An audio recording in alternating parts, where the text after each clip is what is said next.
Hello students, मैं तौफीक खान आपका अपनी क्लास में बच्चों बहुत बहुत स्वागत करता हूं। बच्चों, आज की हम लोग अपनी इस क्लास में ईंधन सेल के बारे में पढ़ेंगे। ईंधन सेल क्या है? ईंधन सेल वह गैल्वेनी सेल है। ईंधन सेल वह गैल्वेनी सेल है जिसमें हाइड्रोजन CH4 आदि गैसों का दहन करके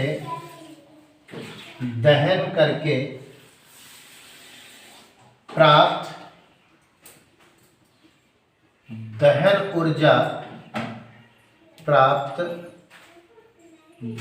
ऊर्जा को सीधे ही विद्युत ऊर्जा में बदल दे,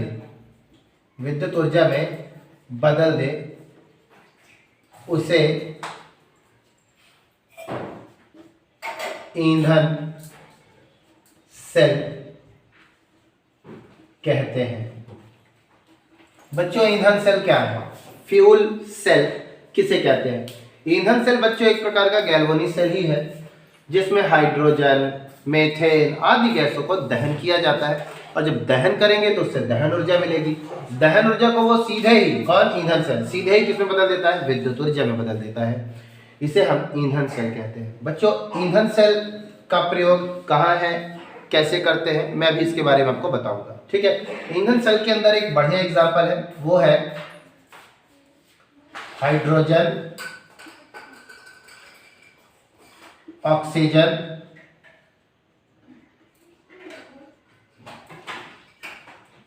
ईंधन सेल। इसे बच्चों बेकोन सेल भी कहते हैं। तो बच्चों, हाइड्रोजन और ऑक्सीजन ईंधन सेल की खोज बेकोन नामक वैज्ञानिक ने की थी, इसीलिए इसे बेकोन सेल भी कहते हैं। सबसे पहले हाइड्रोजन ऑक्सीजन ईंधन सेल का स्ट्रक्चर क्या है, चित्र क्या है वो देखें। तो एक पात्र है या एक बर्तन कह दीजिए। इस पात्र में 2 इलेक्ट्रोड लगे हुए हैं, 2 इलेक्ट्रोड। और बच्चों, सबसे खासियत की बात है कि ये जो दोनों इलेक्ट्रोड हैं, ये दोनों इलेक्ट्रोड कार्बन के हैं। कार्बन के सरंध्री रंध्र युक्त हैं, इसमें छिद्र है। ठीक है, चलिए। साथ ही साथ ऊपर से ये बंद है आपको, और बीच दोनों इलेक्ट्रोड के बीच में आपको एक निकास मार्ग मिलेगा जहां से जल निष्कासित होगा। यहां से जल, जब इस सेल का प्रयोग करते हैं तो जल बाहर निकलता है। ठीक है। इसके मध्य में क्या भरा हुआ है बच्चों? इसके मध्य में वैद्युत अपघट्य भरा है। वैद्युत अपघट्य या तो वो KOH का जलीय विलयन हो सकता है, KOH मैंने लिख दिया, या तो KOH का जलीय विलयन होगा, और अगर वो नहीं है और अथवा NaOH का एक्वस फॉर्म हो सकता है। साथ ही साथ इसमें जो टेम्परेचर है वो लगभग 200 डिग्री सेंटीग्रेड का टेम्परेचर रहता है, और साथ ही साथ जो वायुमंडलीय दाब है वो 20 से 40 ATM का वायुमंडलीय दाब यहाँ पर लगता है। चूंकि बच्चों ये है गैल्वेनिक सेल, तो इससे मैं कहता हूँ ये एनोड है, और आप गैल्वेनिक सेल के लिए जानते हैं एनोड में माइनस का चार्ज है, और ये है आपका कैथोड, और कैथोड पर है बच्चों आपका प्लस का आवेश। साथ ही साथ ये जो कार्बन की रंध्र आप देख रहे हैं, कार्बन की जो रॉड देख रहे हैं, इस रॉड में बच्चों या तो प्लेटिनम के या तो पैलेडियम के ऑक्साइड होते हैं। ठीक है। साथ ही साथ एनोड के साइड से एक नली लगी होती है जिसमें आप हाइड्रोजन गैस प्रेषित करते हैं, तथा कैथोड की साइड एक नली लगी होती है जिसके अंदर आप ऑक्सीजन गैस प्रेषित करेंगे। ठीक है, बन गई संरचना हाइड्रोजन ऑक्सीजन ईंधन सेल की। एक पात्र होता है या एक बर्तन होता है, जिस बर्तन में कार्बन के 2 रॉड लगे होते हैं, ठीक है, जो एक एनोड तथा एक कैथोड की तरह कार्य करता है। इन दोनों इलेक्ट्रोडों के मध्य वैद्युत अपघट्य भरा होता है। वो वैद्युत अपघट्य या तो पोटेशियम हाइड्रोक्साइड का होगा या तो सोडियम हाइड्रोक्साइड का जलीय विलयन होगा। साथ ही साथ इस वैद्युत अपघट्य में 200 डिग्री सेंटीग्रेड का टेम्परेचर तथा साथ ही साथ 20 से 40 एटीएम का वायुमंडलीय दाब लगाया जाता है। एनोड तथा कैथोड में प्रयुक्त किए गए कार्बन की इस रॉड में रंध्र होते हैं, छिद्र होते हैं, पोर होते हैं, जिस पर प्लेटिनम के या पैलेडियम के ऑक्साइड होते हैं। साथ ही साथ पात्र में एनोड की ओर हाइड्रोजन गैस प्रवाहित करने के लिए नली होती है तथा कैथोड की ओर एक नली लगी होती है जिसके द्वारा ऑक्सीजन प्रवाहित की जाएगी। साथ ही साथ दोनों इलेक्ट्रोडों के मध्य एक ऊपर की ओर निकास नली लगी होती है, जिस निकास नली से ईंधन का प्रयोग करते समय जल निष्कासित होता है, जल निकलता है। बच्चों, कभी कभी पूछा जाता है कि जब हाइड्रोजन ऑक्सीजन ईंधन सेल का प्रयोग करते हैं तो उसमें से जो जल निकलता है, ठीक है, ईंधन का सेल का प्रयोग करते समय जो जल निकलता है उस जल का टेम्परेचर कितना है, तो उस जल का टेम्परेचर 100 डिग्री सेंटीग्रेड होता है। ठीक है, चलिए, तो अब आप बोलेंगे कि सेल में होने वाली रासायनिक अभिक्रिया निम्नलिखित है। तो जैसा कि आपको पता है, सेल में आप सबसे पहले एनोड और कैथोड पर होने वाली रिएक्शन देख लीजिए। तो देखिए, एनोड पर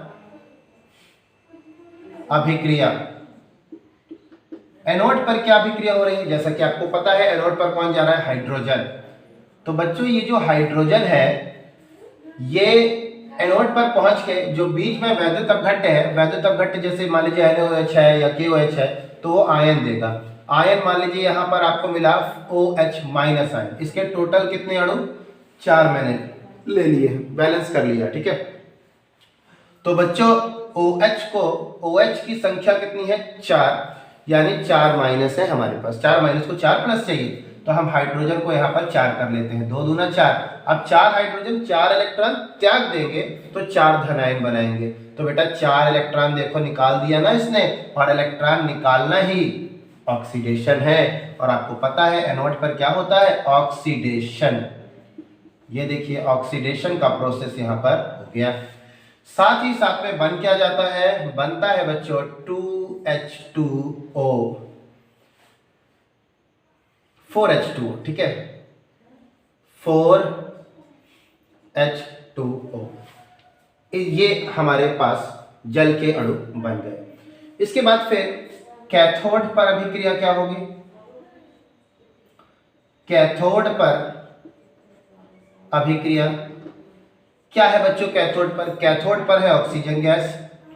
ये ऑक्सीजन गैस जो एनोड पर जल बना है, ये जल इस जल से क्रिया करेगा, जल का कोई 2 अणु इससे क्रिया करेगा, तथा साथ ही साथ जो इलेक्ट्रॉन, चूंकि कैथोड पर क्या प्रोसेस होता है आपको पता है, रिडक्शन होता है, और रिडक्शन पर क्या होता है, इलेक्ट्रॉन ऐड होते हैं। तो ये जो 4 इलेक्ट्रॉन है इसको मैंने यहाँ पर ऐड कर दिए, 4 इलेक्ट्रॉन ऐड कर दिए, तो हमारे पास क्या बना, 4OH- आयन, 4OH- आयन बन गया।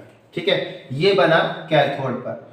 समग्र अभिक्रिया क्या है, कुल अभिक्रिया, कुल अभिक्रिया, ईंधन सेल की कुल अभिक्रिया क्या है। तो बच्चों हाइड्रोजन आप लिखेंगे 2H2, फिर ये 4OH इस 4OH से कैंसिल हो जाएगा, ये 4 इलेक्ट्रॉन इस 4 इलेक्ट्रॉन से कैंसिल हो जाएगा, ये 2 जल है और यहाँ पर 4 जल है, तो 2 जल इस 4 जल के 2 जल को कैंसिल करेगा, यहाँ पे 2 जल रह जाएगा, तो 2H2 प्लस और क्या बच रहा है हमारे पास, O2। फिर अब देखिए ऐसा रिएक्शन जिसमें ऑक्सीडेशन और रिडक्शन दोनों साथ साथ होता है उसे रेडॉक्स कहते हैं। तो देखिए यहाँ पर ऑक्सीडेशन भी हो रहा है और रिडक्शन भी हो रहा है, इसीलिए बच्चों ये रेडॉक्स है। ठीक है, रेडॉक्स रिएक्शन हो रहा है। साथ ही साथ यहाँ पर आप देखिए आपके पास कितने अणु बच रहे हैं जल के, 2H2। ये हो गई आपकी कुल अभिक्रिया हाइड्रोजन ऑक्सीजन ईंधन सेल की। ठीक है, अब बच्चों जैसे आप जाने कि इस ईंधन सेल का प्रयोग कहाँ करते हैं, तो इस ईंधन सेल का प्रयोग जो अंतरिक्ष पर यान वगैरह जाते हैं उनमें इस ईंधनों का प्रयोग किया जाता है।